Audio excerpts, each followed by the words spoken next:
السلام عليكم. لا تنسوا الاعجاب بالفيديو والاشتراك في القناة تشجيعا لنا لنستمر بنشر المزيد ان شاء الله. رياض محرز موجود في وضعية التسلل.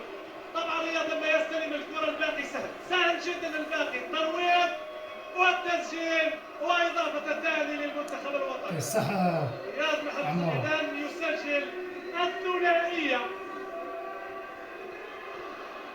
تغيير لرياض محرز.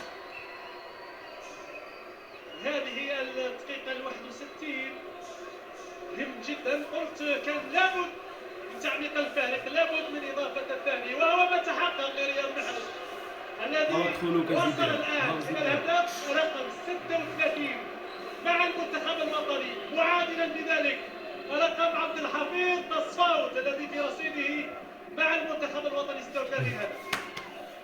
رياض محرز يوقع حاج موسى إلى بغداد منجح إلى إبراهيم مازا إلى الشباب 3-0.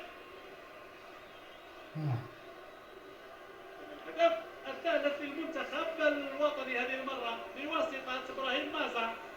نتيجة تؤكد الكثير من الأشياء.